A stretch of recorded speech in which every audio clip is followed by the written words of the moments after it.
Hello, class 7 students. Welcoming you all back to your chapter that is From the Rulers to the Ruled and Types of Government, which we are discussing in this chapter. तो हमारा जो topic है वो है democratic governments around the world, यानी कि अब हम आसपास हमारी पूरी दुनिया में कौन कौन सी डेमोक्रेटिक गवर्नमेंट्स हैं हमारे पूरे वर्ल्ड में वो हम देखते हैं।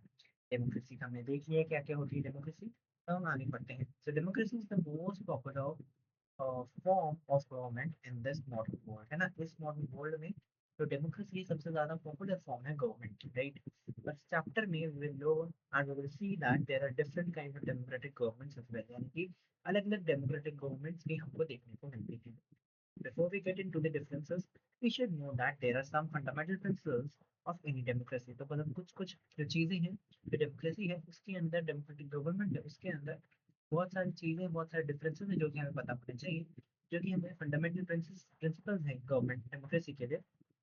डेमोक्रेटिक गवर्नमेंट की डेमोक्रेसी के जो फंडामेंटल प्रिंसिपल्स हैं वो हमें पता होने चाहिए, और वो अब हम इस टॉपिक में पढ़ेंगे।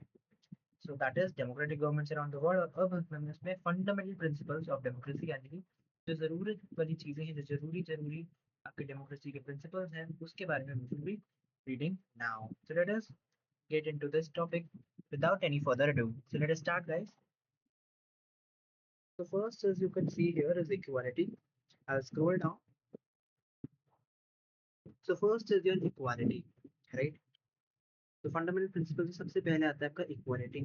सो equality is in democracy means that every person has a right to be treated equally, है ना। डेमोक्रेसी में इक्वालिटी का मतलब है कि हर एक बंदा जो भी वहाँ पे है उसका हक है कि वो इक्वली सबको, मतलब दे आर ट्रीटेड इक्वली, हर एक बंदा इक्वली ट्रीट किया जाए, right. It also means that everyone should have equal access to the facilities like education and health, and that everyone is equal before the law. मतलब कि सबका ऐसे ऐसी facilities जैसे कि एजुकेशन, हेल्थ, इन सब में इक्वली हक है ना। और सारे जितने भी लोग हैं वो सारे लोग लॉ के आगे एकदम इक्वल हैं, है ना। कोई भी लॉ के आगे as in law and order के आगे कोई भी एज इन अच्छा नहीं है, कोई भी बुरा नहीं है। किसी को भी ज्यादा मान्यता, किसी को भी कम मान्यता नहीं देनी चाहिए, है ना। मतलब every person is treated equally, सबको इक्वल फैसिलिटीज मिलती हैं और सारे लोग लॉ के सामने एकदम इक्वल हैं, राइट। सेकंड चीज जो है that is your freedom.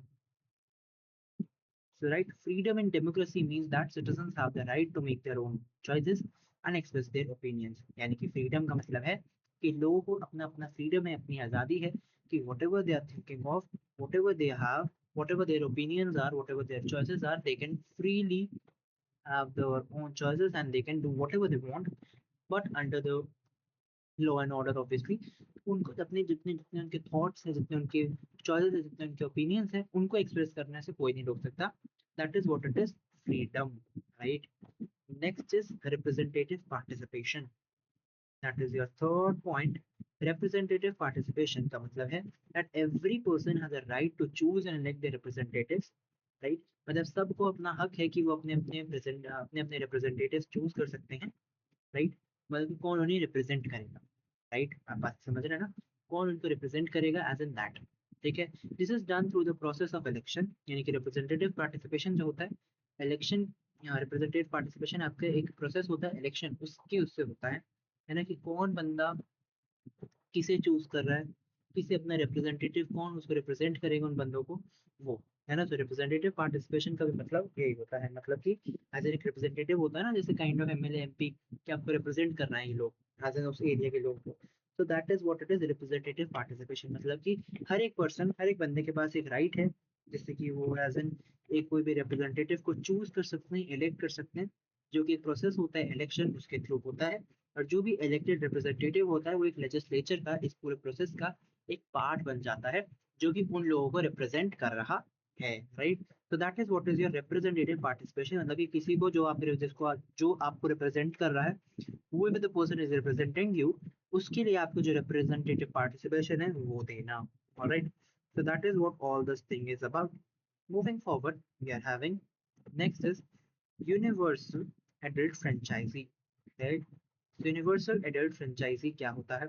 So universal adult franchisee grants every citizen the right to vote to choose their representative, यानी कि जितने भी जो सिटीजन हैं, जैसे कि एक सर्टन एज होती है जहाँ पे बहुत सारी कंट्रीज में 18 टू 21 एज होती है, यानी कि कुछ कंट्रीज में 18 एंड अबव और कुछ कंट्रीज में 21 and above, and something like between the 20 18 to 21 I would say बहुत ज्यादा कंट्रीज में होती है। That is universal adult franchise, जो कि ग्रांट करती है कि हर एक ग्रांट करती है, मतलब कि उनको हक देती है हर एक सिटीजन को, हर एक जो वहाँ पे रहने वाला है, जो भी कोई बंदा है वहाँ पे जो रह रहा है, एक सर्टन एज के बाद उनको राइट देती है कि they can choose the representative, मतलब कि अभी हमने बताया ना रिप्रेजेंटेटिव पार्टिसिपेशन, मतलब कि they have the right, they can choose that whatever the whoever they have to represent, मतलब उनको कौन रिप्रेजेंट करे, उनको खुद अपने मर्जी से अपने ओपिनियन से अपने उससे चूज कर सकते हैं, और उनको हक दिया जाता है that they can also vote in. छोटे बच्चों को नहीं दिया जाता, but certain like adult citizen जैसे कि 18 or 21 above, that is what it is,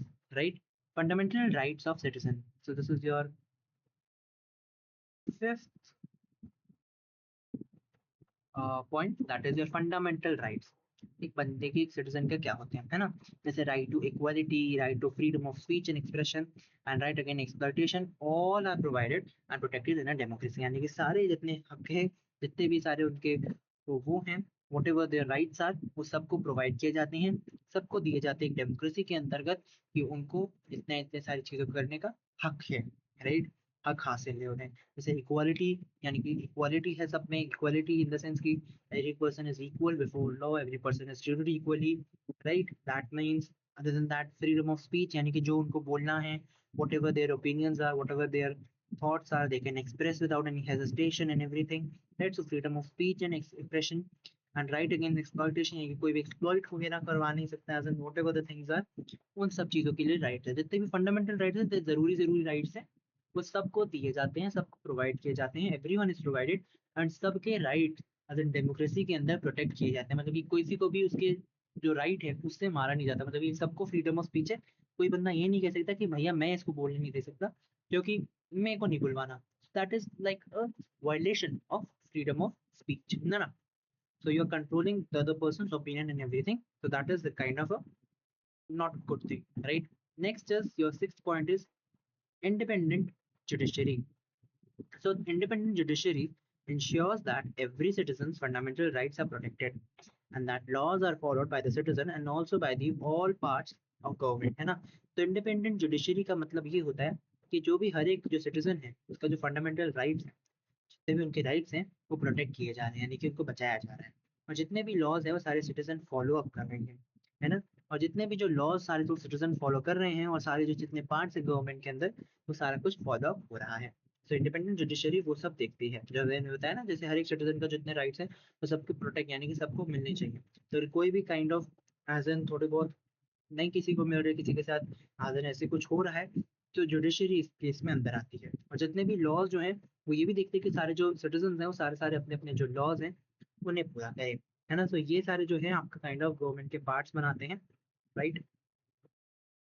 So it is useful to remember that even these fundamental principles have evolved over time, मतलब कि ये बात भी जरूरी है कि धीरे धीरे थोड़े थोड़े टाइम बाद में जो ये फंडामेंटल प्रिंसिपल्स है ना, ये भी थोड़े थोड़े टाइम बाद में बदलते हैं, इवॉल्व होते हैं थोड़े टाइम में।